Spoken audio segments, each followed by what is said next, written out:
Assalamualaikum warahmatullahi wabarakatuh.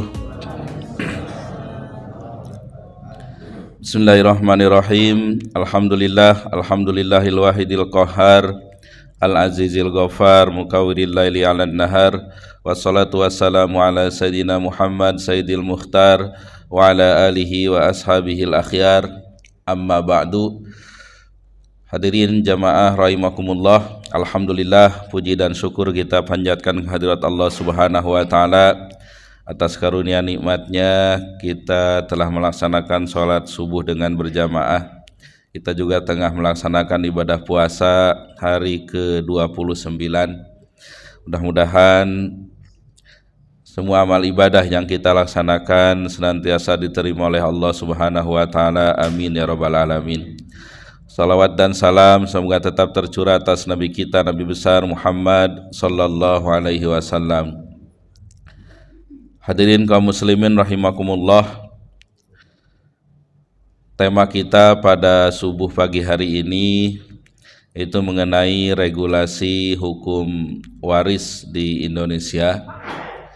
Makalahnya katanya sudah di-share, cuma nggak tahu sempat dibaca atau tidak. Belum, waduh. Tapi nanti bisa dibaca-baca.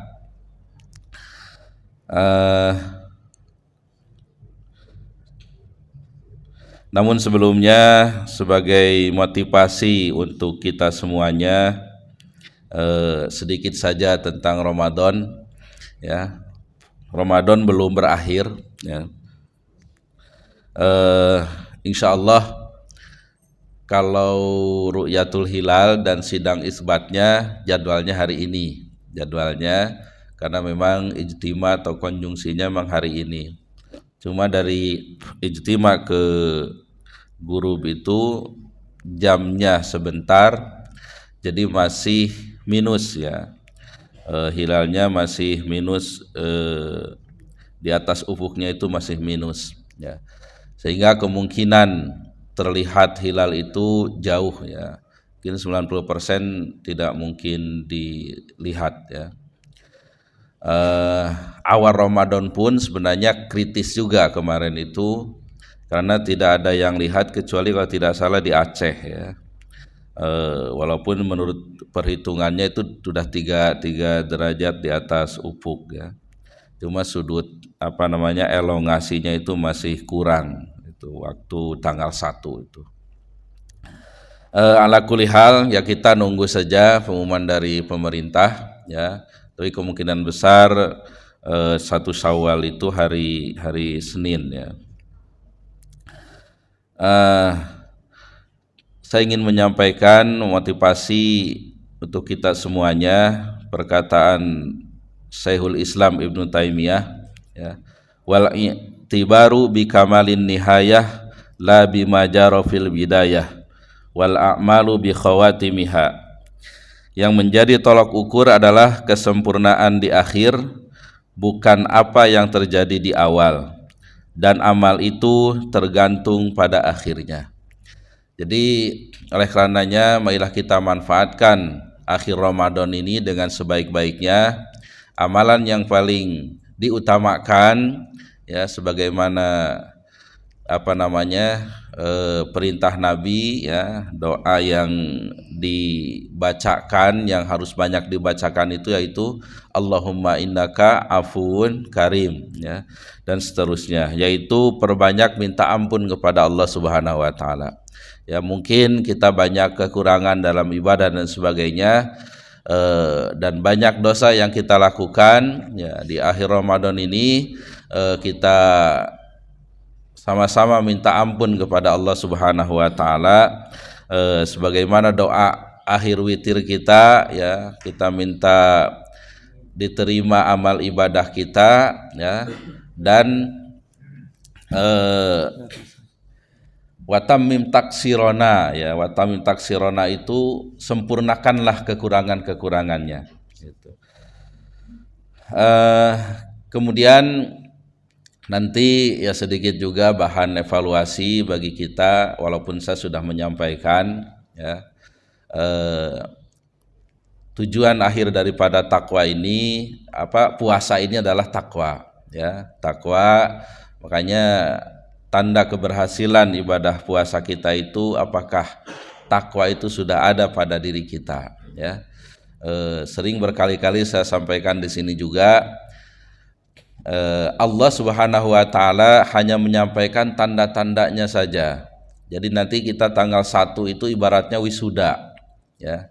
Kita sekolah 30 hari, ya. Mustafa Shadiq Ar-Rafi'i menyebut Ramadan itu madrasah salasina yauman, sekolah 30 hari. Nah, tanggal 1 Syawalnya kita wisuda, tapi tidak disebutkan siapa yang lulus. Itu Allah hanya menyebutkan tanda-tandanya saja untuk bahan evaluasi bagi kita, ya. Yang sering saya sampaikan di sini surah Az-Zariyat ayat 15 dan seterusnya. A'udzubillahi minasyaitonirrajim. Innal muttaqina fi jannati wa uyun akhidina ma atahum rabbuhum innahum kanu qabla dzalika muhsinin kanu qalilan minal laili ma yahja'un wa bil ashari hum yastaghfirun wa fi amalihim haqqul lisaili wal mahrum. Sesungguhnya orang yang bertakwa itu berada nanti di akhirat, berada di sorga yang banyak mata airnya. Mereka mengambil, menikmati apa yang diberikan oleh Allah. Innahum kanu qabla dzalika muhsinin. Mereka ketika di dunia muhsinin, selalu berbuat baik, ya. Muhsinin bukan musingin. Nah, kalau musingin itu selalu berbuat masalah, ya. Orang bertakwa itu muhsinin, ya. Ini redaksi dengan jumlah ismiyah. Ya, kalau belajar bahasa Arab ilmu balaghah itu ketika sebuah kalimat dengan jumlah ismiyah itu maknanya as-subut wad dawam, terus menerus. Berbeda dengan diredaksikan dengan jumlah fi'liyah atau kata kerja, maknanya at-tajaddud wal hudus, timbul tenggelam, ya. Artinya apa? Orang yang bertakwa itu berbuat baiknya tidak anggot-anggotan, tidak timbul tenggelam, tapi terus menerus. Ya, baca Quran bukan Ramadan saja, setelah Ramadan terus baca Quran. Berjamaah bukan Ramadan saja, tapi terus setelah Ramadan juga berjamaah. Berbuat baik kepada keluarga, tetangga dan sebagainya, ya, tidak mengenal waktu, tapi terus menerus muhsinin. Sosoknya itu baik, begitu. Kemudian kanu qalilan minal laili ma yahja'un. Mereka sedikit tidur di waktu malam. Nah, ini kan bahasanya umum, ya. Yang jelas sedikit tidur malam itu bukan main game, main catur atau nongkrong. Kalau nonton bola gimana? Tapi banyak ibadah, sebagaimana dijelaskan dalam surah Al-Furqan tentang tanda-tanda hamba Allah itu. Walladzina yabituna lirabbihim sujjada wa qiyama.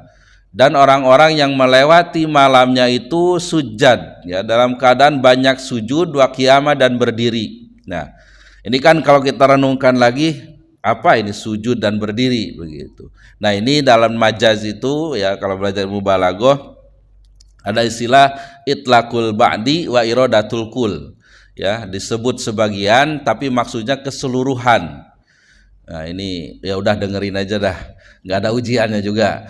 Nah, jadi yang disebut sebagian tapi maksudnya keseluruhan. Maksudnya apa? Sholat, gitu. Banyak sholat yang disebut, cuma yang disebut ini adalah sujud dan berdiri. Nah, kenapa disebut dua ini? Karena dalam dua hal ini ada keistimewaan tersendiri. Yang pertama sujud, dalam hadisnya paling dekatnya seorang hamba dengan Allah itu ketika sujudnya. Yang kedua masalah qiyam, berdiri, ya, itu tandanya kesempurnaan sholat, ya. Ada dalam hadis afdhalus sholah tulul qiyam. Sholat yang paling utama itu yang panjang berdirinya, yang lama berdirinya. Baik, berikutnya ini sambil menunggu, ya. Saya masih kelihatan ini, masih kelihatan. Kalau bulan Ramadan ini saya bisa menghilang, nih, hati-hati, ya. Ya, bisa menghilang dari pandangan. Ya, apalagi habis itikaf qiyamul lail, ya. Kanu qalilan minal laili ma yahja'un. Mereka sedikit tidur waktu malam. Kemudian wabil asharihum yastaghfirun, ketika waktu sahur mereka beristighfar. Ya, waktu sahur itu sering saya sampaikan sekitar 50 ayat sebelum waktu subuh. Kalau konversi menit itu 20 sampai 30 menit ya. Itu waktu sahur ya. Jadi kalau makan sahur yang sunnah ya sekitar kalau sekarang jam 4.30 berarti jam 4 begitu. Kalau makannya sebelum itu setengah 4 atau jam 3 itu kategorinya makan malam biasa ya, bukan sahur. Nah, orang yang bertakwa itu udah bangun ya, standby untuk minta ampun kepada Allah. Kemudian wafi amalihim hakul lisaili wal mahrum, dan pada harta mereka ada hak bagi orang miskin yang minta-minta dan yang tidak minta-minta. Artinya orang yang bertakwa itu rajin berinfak, bersedekah, menyisihkan sebagian hartanya untuk yang tidak mampu. Baik. Tidak banyak memang tandanya kalau yang di surah Az-Zariyat ini ya cuma 4, tapi memang berat ya. Selalu berbuat baik, kemudian banyak menghabiskan waktu malam untuk beribadah. Nah, ini untuk evaluasi kita saja masing-masing. Sudah enggak kita seperti itu ya? Yang kemudian beristighfar ketika waktu sahur dan rajin berinfak. Taib, karena kajian Ramadan sudah banyak ya, saya kira sudah cukup ya. Mudah-mudahan ya dari Ramadan tahun ini kita mendapat gelar Al-Muttaqin ya, yang berhak masuk surganya Allah Subhanahu wa taala. Baik, saya ingin mencoba membahas mengenai masalah regulasi hukum waris ya di Indonesia.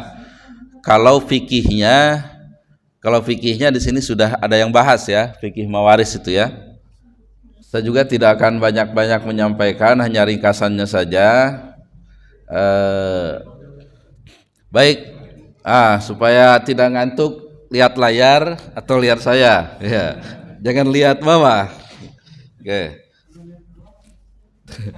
Kalau ngantuk nggak apa-apa ya. Tapi jangan baca doa mau tidur ya. Kalau ngantuk boleh-boleh saja. Thayyib. Nanti makalahnya udah ada di share ya, silakan dibaca untuk kawasan kita semuanya. Yang pertama, dasar ilmu waris ya, ada hadisnya, belajarlah faraid dan ajarkan, karena ia adalah setengah dari ilmu dan akan dilupakan orang. Dialah ilmu yang pertama kali akan dicabut dari umatku.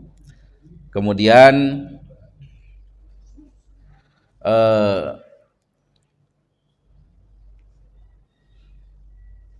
ini langsung ke sini, ini yang ketiga. Harta peninggalan harus dibelanjakan untuk 5 hal. Yang pertama, biaya pengurusan jenazah seperti membeli kain kafan, pemakaman dan lain-lain. Kemudian hutang kepada sesama manusia. Kemudian hutang kepada Allah seperti zakat yang belum dibayar. Kemudian wasiat, itu pun tak boleh lebih dari 1/3 harta yang tersisa setelah terpakai untuk 3 keperluan di atas. Kemudian warisan, sisanya warisan kepada ahli warisnya dibagikan. Kemudian rukun waris, ini saya kira ya sudah dibahas di sini ya. Pertama, muwaris, yaitu yang mewariskan, yaitu orang yang meninggal atau orang yang mati dan meninggalkan warisan. Kemudian waris atau pewaris, yaitu ahli waris yang akan menerima warisan. Kemudian al-maurus atau tarikah warisan, yaitu harta yang ditinggalkan. Kemudian syarat-syarat waris, pewaris dipastikan masih hidup ketika mewaris meninggal dunia. Jadi dipastikan, karena ada juga orang yang gaib ya, gaib atau mafkud ya.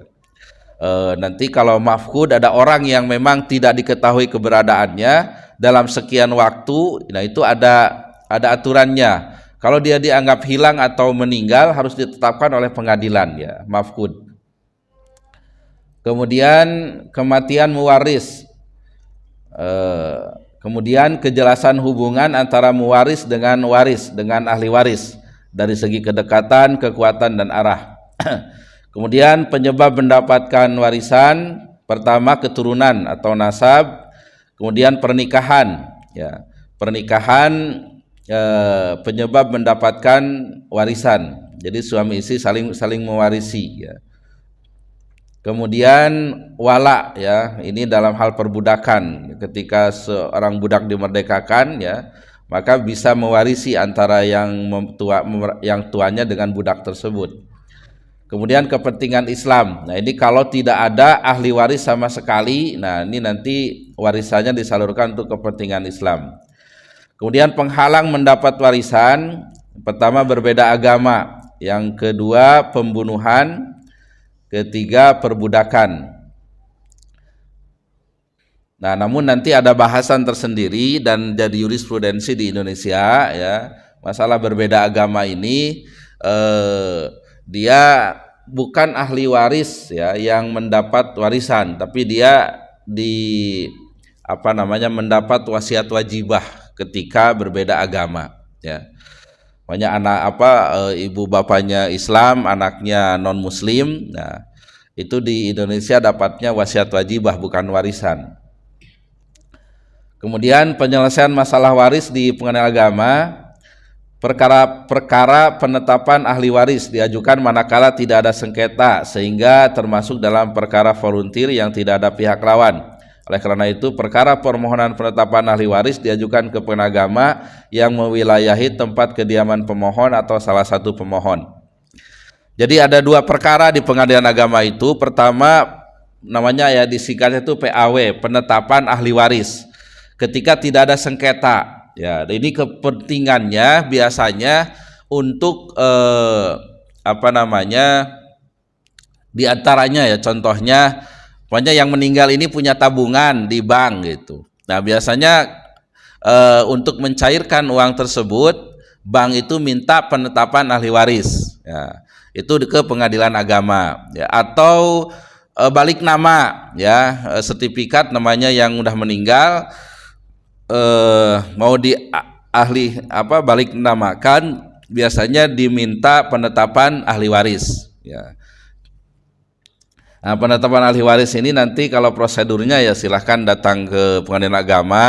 Itu cuma kalau pakai advokat atau pengacara, ya jelas mungkin tarifnya lain ya dengan mengurus sendiri. Ya. Kemudian berikutnya ada perkara mal waris diajukan ketika ada sengketa. Ya, kalau ini ketika ada sengketa maka diajukannya gugatan mal waris. Ya, biasanya ada salah seorang yang menguasai ya, nggak mau dibagi dan sebagainya. Nah, itu bentuknya gugatan. Kemudian perdamaian dalam pembagian waris ya. Memang dari zaman dalilnya itu tidak ada di zaman Nabi, Abu Bakar, Umar tidak ada. Ya ini terjadi di zaman Utsman ya. Jadi ini ada asar sahabat dari Abi Yusuf, dari seseorang yang menceritakan kepadanya dari Amr bin Dinar, dari Ibnu Abbas, salah seorang istri Abdurrahman bin Auf diajak untuk berdamai oleh para ahli waris terhadap harta sejumlah 83.000 dengan mengeluarkannya dari pembagian harta warisan. Jadi kalau tidak salah istrinya Abdurrahman bin Auf itu 4 ya.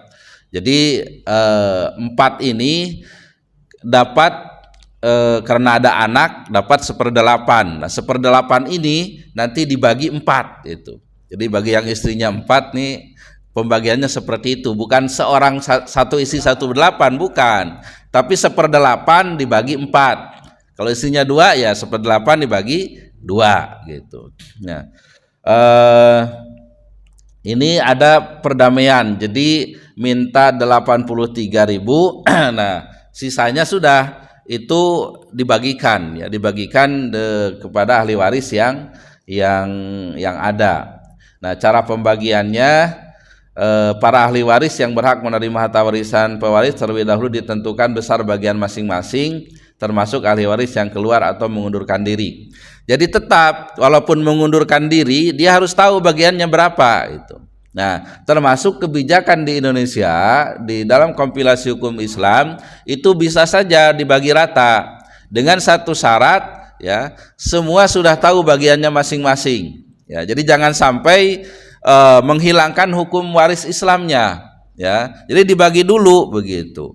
Ya yang anak laki-laki 2 bagian, anak perempuan 1 bagian umpamanya. Udah semua tahu haknya. Nah, setelah itu udah tahu haknya dengan pembagian waris secara Islam, udahlah kita bersaudara gitu kan. Nah, ya udah kita kumpulkan lagi, kita bagi rata, itu tidak masalah gitu. Karena semua orang berhak mentasarukan bagiannya masing-masing ya. Artinya ketika yang laki-laki dapat 200 juta katakanlah, yang perempuan 100 juta, yang 100 juta itu kan udah hak laki-laki itu, terserah mau dikasihkan ke saudaranya atau ke siapa, itu kan terserah.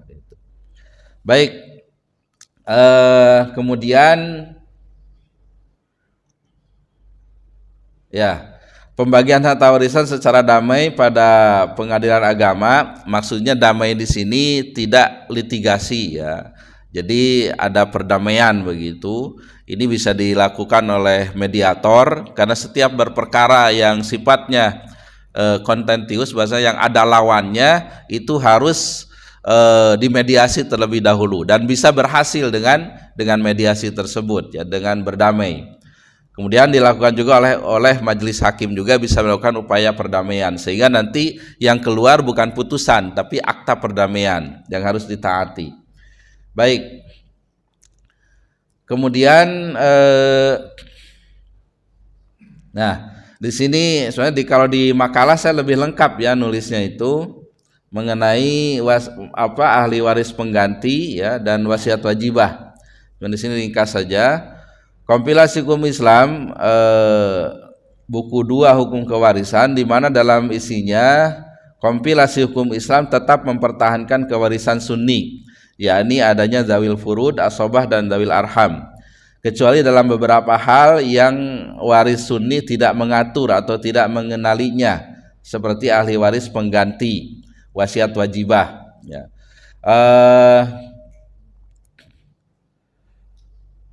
Contoh pasal 179, duda mendapat separuh bagian bila pewaris tidak meninggalkan anak, dan bila pewaris meninggalkan anak maka duda mendapat 1/4 bagian. Jadi maksudnya dikompilasi hukum Islam ya seperti ini pembagiannya, sama dengan Al-Qur'an gitu. Maksudnya mempertahankan kewarisan sunni, kecuali ada ahli waris bahasanya ahli waris pengganti yang tidak dikenal dalam fikih gitu. Ahli waris pengganti ini ya, yang meninggal dunia ahli waris yang meninggal dunia lebih dahulu daripada si pewaris, maka kedudukannya dapat digantikan oleh anaknya, kecuali mereka yang tersebut dalam pasal 173. Jadi kakek, anak, cucu. Nah, yang meninggal duluan anak, kakeknya masih ada, maka nanti si cucu naik gitu. Ahli waris pengganti itu maksudnya seperti itu, naik menjadi kedudukan orang tuanya yang sudah meninggal dunia itu.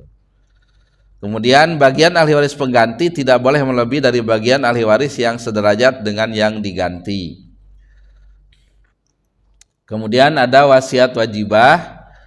Harta peninggalan anak angkat dibagi berdasarkan pasal 176 sampai dengan 193 tersebut. Sedangkan terhadap orang tua angkat yang tidak menerima wasiat diberi wasiat wajibah sebanyak-banyaknya 1/3 dari harta wasiat anak angkatnya. Terhadap anak angkat yang tidak menerima wasiat diberi wasiat wajibah sebanyak-banyaknya 1/3 dari harta warisan orang tua angkatnya. Nah, ya ini memang yang berlaku seperti itu ya, anak angkat dan termasuk tadi ahli waris yang non muslim ya, itu dapatnya wasiat wajibah. Tapi di situ ada syaratnya ya, ada syaratnya dalam jurisprudensi itu ada hubungan emosional dan hubungan fungsional. Syaratnya itu hubungan emosional artinya apa? Si orang tua masih menganggap anaknya, anaknya masih menganggap orang tuanya ya, jadi ada kasih sayangnya tetap. Yang kedua fungsional itu ya kalau orang tua masih memberikan membiayai anaknya, si anak ketika orang tuanya memerlukan juga memberi, ketika sakit gurus dan sebagainya begitu. Nah itu baru diberi sebagai wasiat wajibah ya. Baik, masih kelihatan saya? Oh, suaranya udah mulai sedikit. Nanti biar nanti dari jamaah ya yang sharing-sharing ya. Kemudian apa namanya, mengenai wasiat ya, wasiat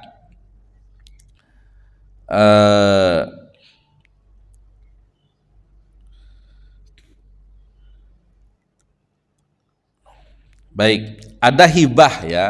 Hibah itu kan memberikan sesuatu ketika si yang pemberi hibahnya itu masih hidup sudah dikasihkan. Nah, di sini aturan di dalam kompilasi hukum Islam, ya hibah boleh saja, tapi tidak boleh lebih dari sepertiga. Dan hibah orang tua kepada anaknya dapat diperhitungkan sebagai warisan.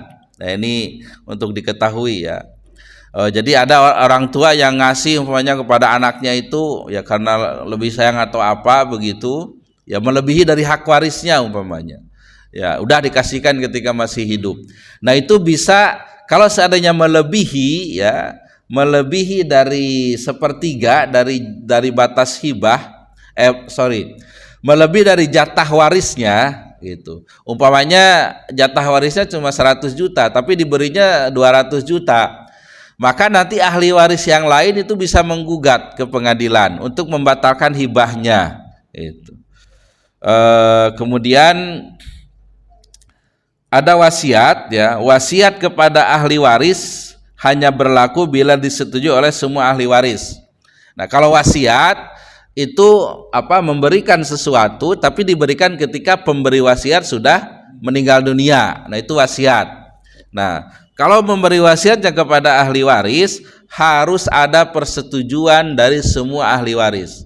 Kalau tidak ada persetujuan bisa dibatalkan oleh pengadilan gitu. Kadang kan orang itu mungkin karena tidak tahu atau apa gitu, udah yang sana kasih si A, si B dan sebagainya begitu.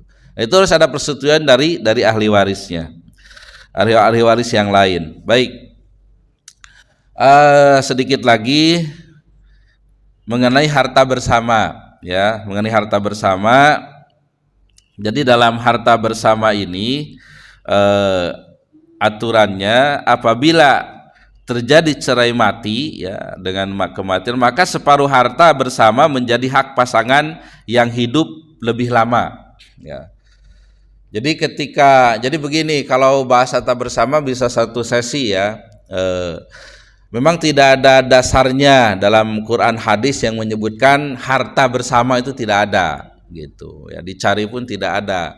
Tapi dalam fikih Islam itu ada namanya syirkah ya, ada namanya syirkah, kerjasama begitu. Dan memang dalam konteks rumah tangga itu kan harta itu kadang suami kerja, istri juga kerja begitu, atau salah satunya kerja, salah satunya mengurus di rumah begitu. Nah, itu harta yang didapat nah ketika dalam masa rumah tangga itu namanya harta bersama. Ada istilah gonogini. Kalau bahasa Sunda itu tepung kaya ya. Nah, kemudian harta bersama itu dalam ketentuan umum kompilasi hukum Islam itu disebutkan harta kekayaan dalam perkawinan atau syirkah adalah harta yang diperoleh baik sendiri-sendiri atau bersama suami istri selama dalam ikatan perkawinan berlangsung. Selanjutnya disebut harta bersama tanpa mempersoalkan terdaftar atas nama siapapun. Itu harta bersama ya. Pokoknya suaminya yang mencari nafkah ya, atau istrinya atau dua-duanya, nah itu kategorinya harta bersama. Cuma dalam beberapa kasus harta bersama ini bisa dilenturkan ya. Jadi karena ada istri yang bekerja, ini kasusnya real ya, bekerja mencari nafkah sementara suaminya itu ya mancing, main begitu. Nah, itu di pembagiannya tidak setengah-setengah, tapi 3/4, 1/4 begitu. Ya, 1/4 suami, 3/4 untuk istrinya. Ya, nah ini tergantung kebijakan daripada hakim. Ya, nah, kemudian atas namanya ya itu atas nama siapa saja ya, atas nama siapa saja, mau di atas namakan istri atau suami, itu masih harta bersama. Kalau oleh pengadilan ya itu akan ditelusuri dulu walaupun atas namanya atas nama istri umpamanya itu. Kalau memang ini terbukti sebagai harta bersama ya harus dibagi dua begitu.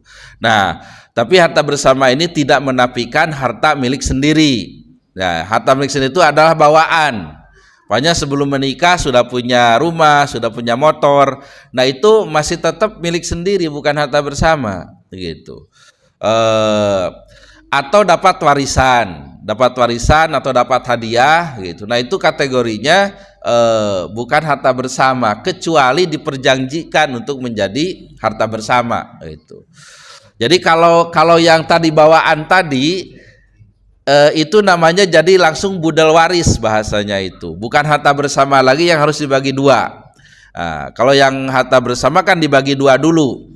Umpamanya ketika meninggal suaminya, total harta bersamanya 1 miliar, maka hak suami 500 juta, hak istri 500 juta. Nah, hak istri itu dipegang oleh istri, itu haknya. Yang 500 juta hak suami yang sudah meninggal itu menjadi budal waris yang harus dibagikan.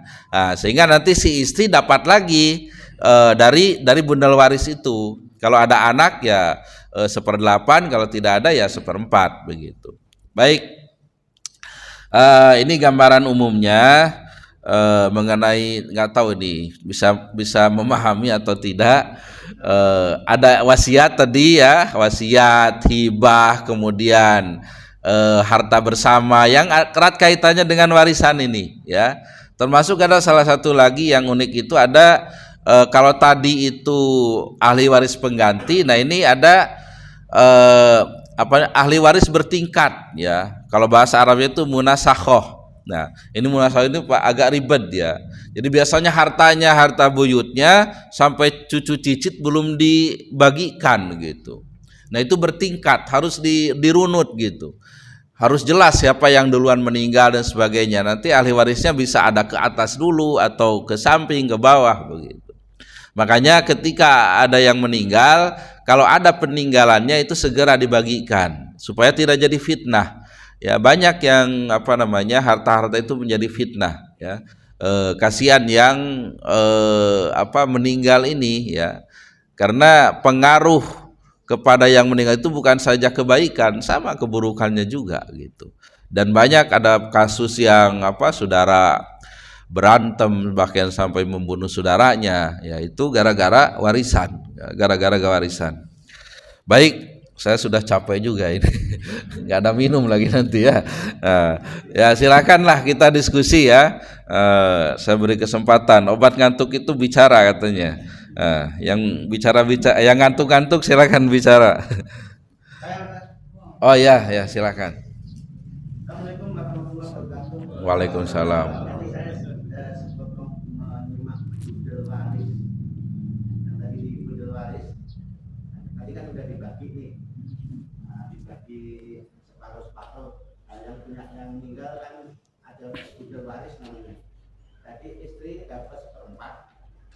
Yang sisanya itu buat siapa? Oh, itu kembali lagi ke pembagian yang normal ya kalau itu ya. Jadi ketika semua ahli waris itu ada, itu kan namanya ashabul furud ya. Jadi bukan istri saja maksudnya. Kalau ada orang tuanya kan, kalau ada kumpul semua kan yang berhak itu orang tua ke atas, pasangan, istri atau suami, terus anak gitu. Tapi kalau tidak ada yang tadi, maka akan ke saudara beralih nanti kalau ada saudaranya ke samping begitu. Jadi ketika kumpul yang tiga itu, maka tiga itulah yang berhak gitu. Yang namanya ashabul furud ya, yang tiga itu ya, bukan hanya untuk istri saja. Ya, kan ada asobah itu sisa. Ya menghabiskan biasanya anak gitu. Cuma nanti ada yang khilafiyah itu mengenai anak perempuan ya. Apakah anak perempuan itu menghalangi saudara atau tidak? Nah, itu ada khilafiyah, ada beda pendapat ya. Ada yang berpendapat tidak menghalangi. Jadi kalau anaknya perempuan semua, saudara dapat. Itu dalam fikihnya yang seperti itu. Tapi di Indonesia itu yang berlaku sekarang jurisprudensinya, anak perempuan itu menghalangi saudara. Jadi saudara tidak dapat begitu. Itu ada khilafiyah di situ. Baik, bisa dipahami Pak ya? Ya. Ya, silakan. Waalaikumsalam.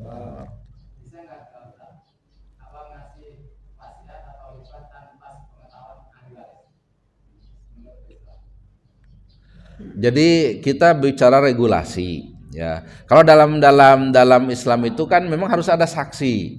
Ya, harus ada saksi. Nah, dan tidak boleh sembunyi-sembunyi ya. Jadi kalau tidak bisa dibuktikan ya bisa digugat, bisa dibatalkan itu wasiat. Ya.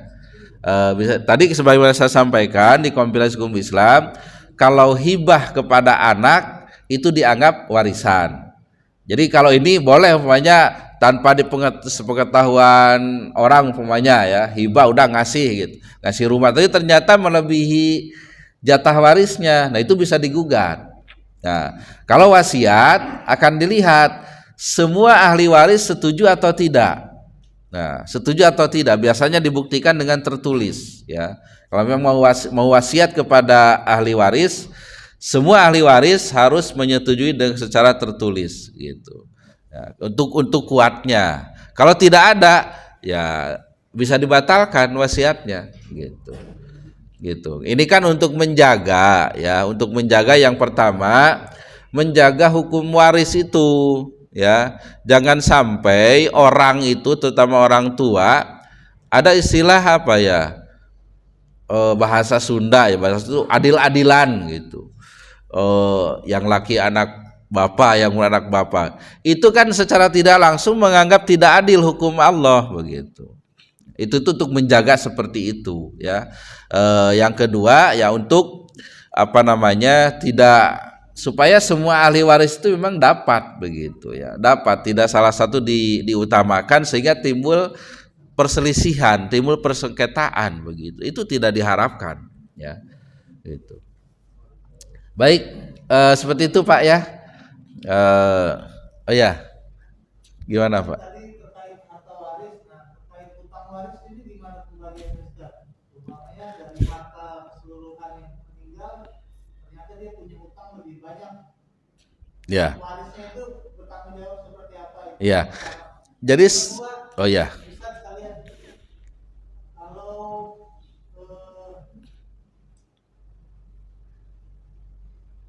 kalau seumpamanya kayak orang tua laki-laki meninggal, kan ada hak ibu. Orang tua yang laki-laki meninggal, Iya. ada hak waris terhadap ibu. Istrinya. Kan? Istrinya. Dan anak-anaknya itu juga, anak saudara juga punya hak atas waris tadi. Tapi nggak bisa dibagikan karena mungkin karena ilmunya nggak ada, terus pada waktu itu juga sedang berduka. Nah, untuk meluruskannya yang udah bertahun-tahun ini seperti apa Ustaz? Nah, kalau pertanyaan kedua itu banyak kali itu. Iya, bukan Bapak aja yang nanya. Kalau mengenai hutang itu otomatis ketika ada sisa kepada ahli waris, ketika ada hutang ahli warisnya juga yang bertanggung jawab. Ya, yang bertanggung jawab terutama masalah hutang kan. Karena yang menghalangi masuk surga itu salah satunya hutang gitu. Makanya kalau mensalatkan jenazah kan suka disampaikan kalau ada hutang yang tidak diketahui dan sebagainya silakan hubungi ahli waris. Jadi yang tanggung jawab itu ahli warisnya. Baik. Kalau yang tadi ya itulah memang pertanyaan yang banyak ya karena mungkin ketidaktahuan dan sebagainya. Makanya itulah pentingnya mencari ilmu itu seperti itu. Kita kumpul ya ta'lim dan sebagainya untuk itu. Jangan sampai harta itu jadi fitnah di kemudian hari. Sudah kita capek-capek mengumpulkan harta tapi jadi fitnah, diperebutkan oleh anak-anak sampai bertengkar dan sebagainya itu.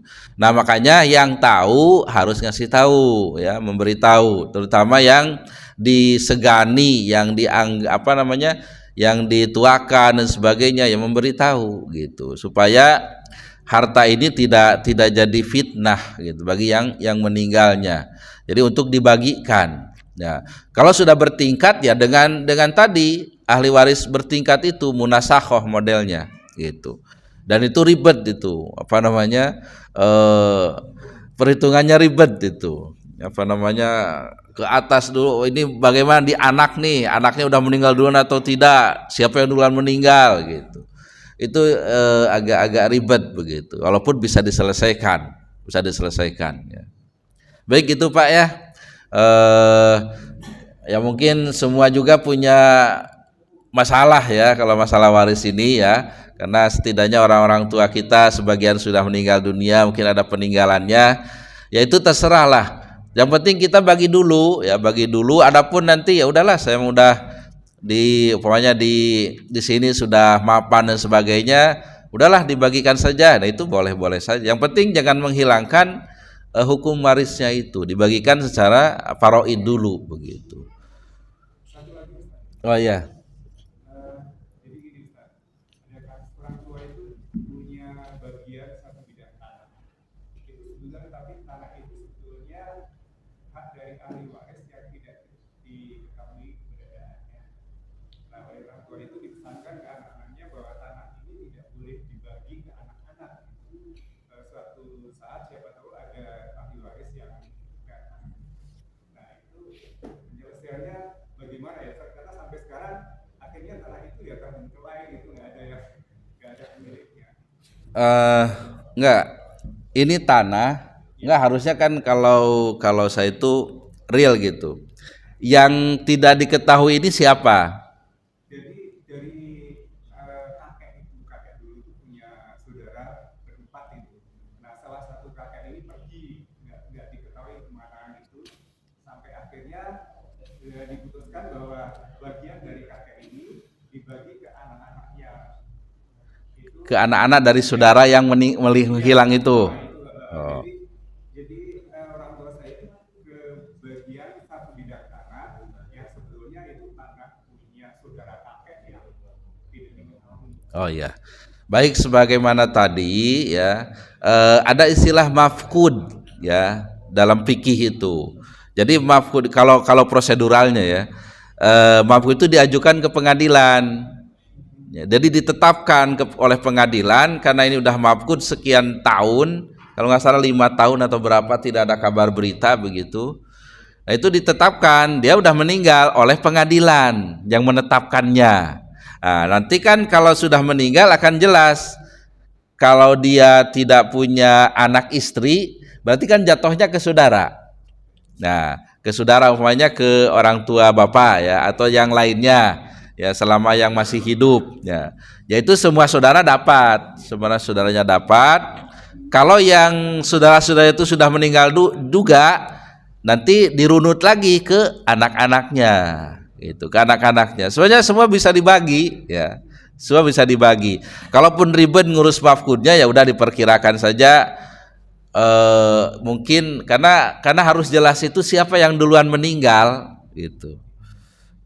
Karena kalau yang duluan meninggal dia berarti statusnya sebagai pewaris, yang belakangan sebagai ahli waris, walaupun posisi sekarang sudah meninggal juga gitu.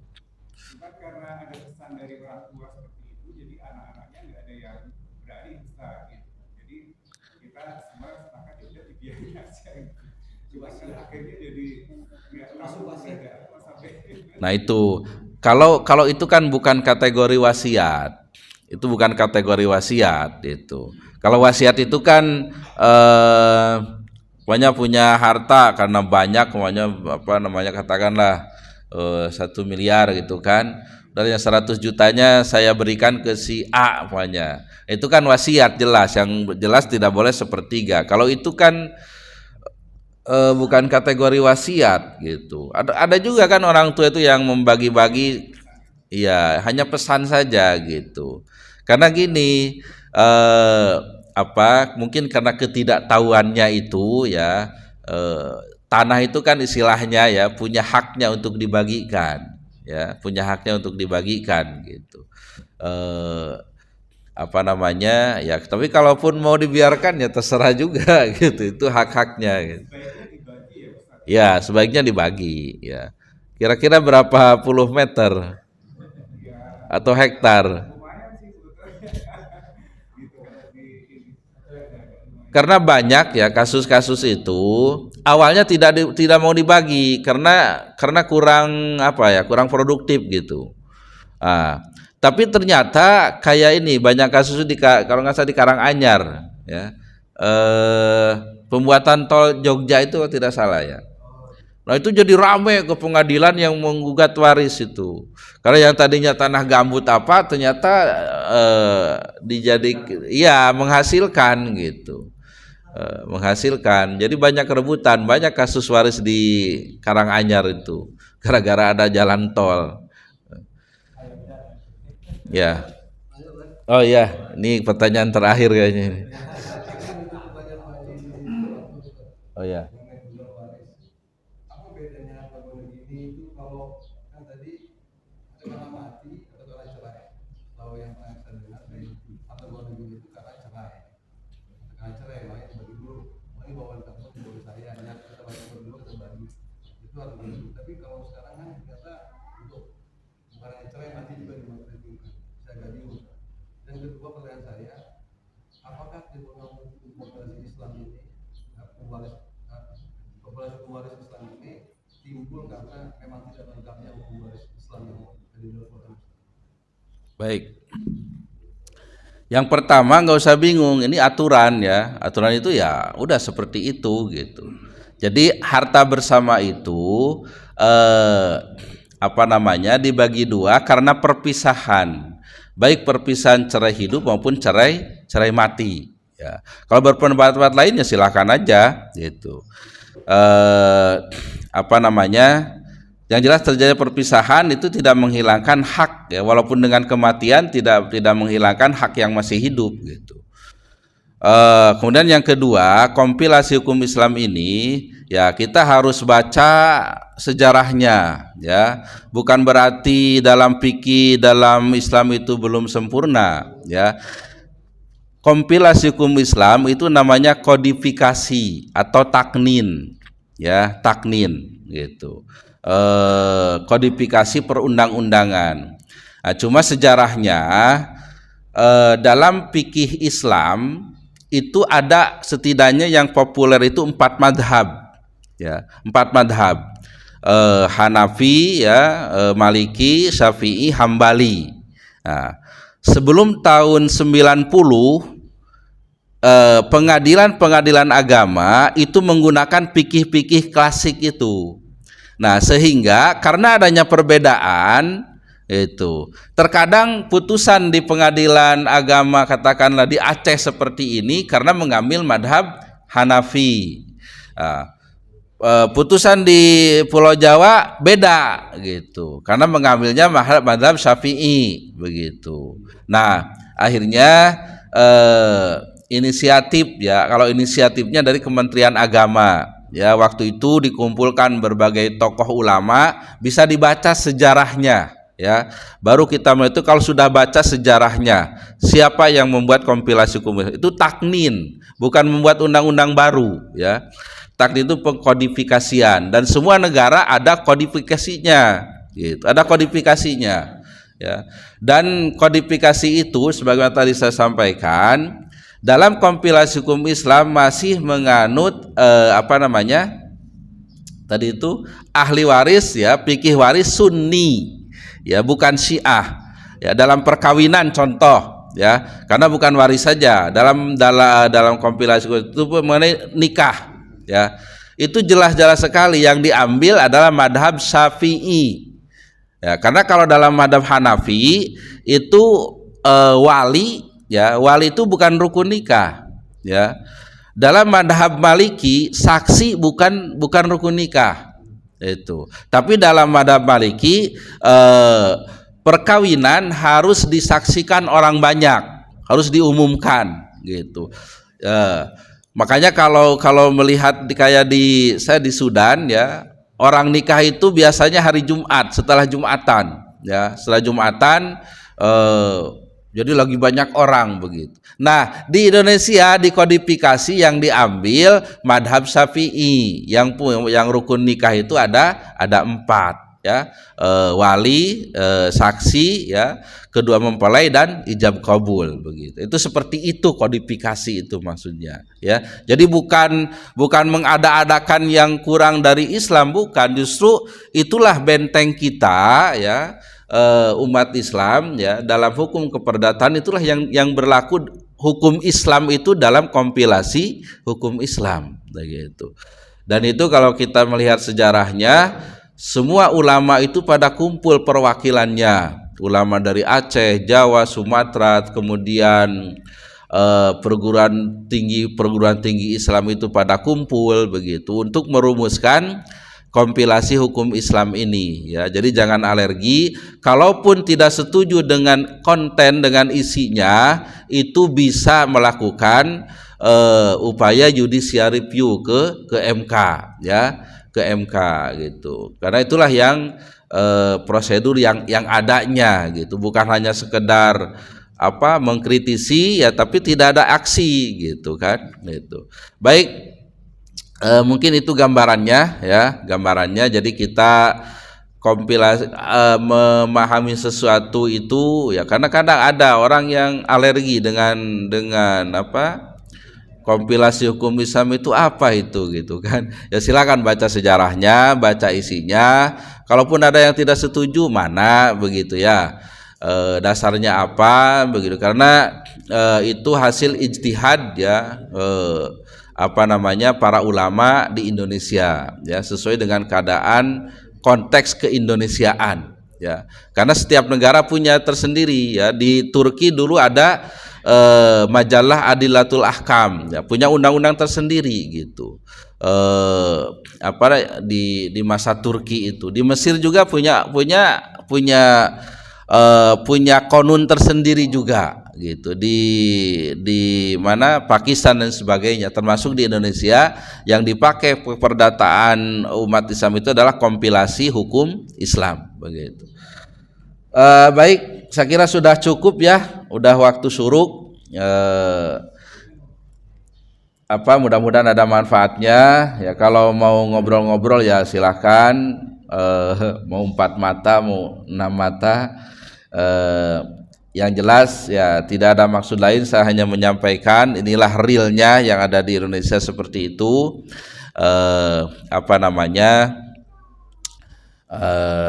Ya untuk kawasan kita ya, untuk kawasan kita, terutama ketika kita atau ada saudara kita yang punya masalah dalam masalah waris ini ya, kita bisa setidaknya memberi gambaran lah, kita bisa memberi gambaran kepada saudara-saudara kita. Baik, itu saja yang saya sampaikan. Kita akhiri dengan berdoa kepada Allah Subhanahu wa taala. Mudah-mudahan apa yang kita ibadah-ibadah di bulan Ramadan diterima oleh Allah Subhanahu wa taala. Kita bisa menyempurnakan Ramadan dengan sebaik-baiknya. Mudah-mudahan kita semua mendapat gelar orang yang bertakwa dari Ramadan tahun ini ya. Kita berdoakan juga orang tua kita yang sudah dipanggil oleh Allah, mudah-mudahan diterima amal ibadahnya, diampuni dosa-dosanya, ditempatkan di tempat yang terbaik di sisi Allah Subhanahu wa taala. Kita doakan anak-anak kita menjadi anak-anak yang soleh, yang solihah. Allah memberi mereka karunia umur panjang, ilmu yang bermanfaat, mengabdi kepada Allah, berbakti kepada kedua orang tua. Mudah-mudahan semua maksud baik kita dijawab oleh Allah Subhanahu wa taala. Li hadhihi niyah wa likulli niyatin shalihah barakati Al-Fatihah.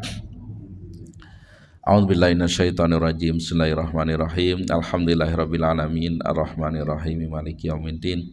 Iyyaka na'budu wa iyyaka nasta'in ihdinas siratal mustaqim. Siratal ladzina an'amta 'alaihim ghairil maghdubi 'alaihim waladdallin. Bismillahirrahmanirrahim. Alhamdulillahirabbil alamin hamdan yuwafi ni'amahu wa yukafi'u mazidah. Ya Rabbana lakal hamdu kama yanbaghi li jalali wajhika wa 'azimi sultanik. Allahumma shalli ala Muhammad wa ala ali Muhammad. Allahumma ighfir lana dzunubana wa liwalidina warhamhuma kama rabbayana shighara. Allahumma jal jam'ana hadza jam'an marhuma wa tafarruqana min ba'dihi tafarruqan ma'suma. Allahumma innaka afuwun karim tuhibbul afwa fa'fu anna ya karim. Rabbana taqabbal minna salatana wa siyamana wa qiyamana wa ruku'ana wa sujudana wa takhassuana wa tadarruana wa ta'abbudana wa tammim taksirana bi rahmatika ya arhamar rahimin. Rabbana hab lana min azwajina wa dzurriyyatina qurrata a'yun waj'alna lil muttaqina imama.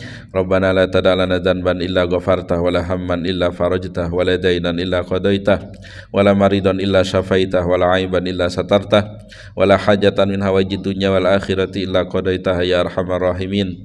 Rabbana atina fid dunya hasanah wa fil akhirati hasanah wa qina adzabannar. Wa sallallahu ala sayidina Muhammadin wa ala alihi wa sahbihi wa sallam. Subhana rabbika rabbil izzati amma yasifun wa salamun ala mursalin walhamdulillahi rabbil alamin. Subhanakallahumma bihamdika asyhadu an la ilaha illa anta astaghfiruka wa atubu ilaik. Alhamdulillahi rabbil alamin. Wassalamualaikum warahmatullahi wabarakatuh.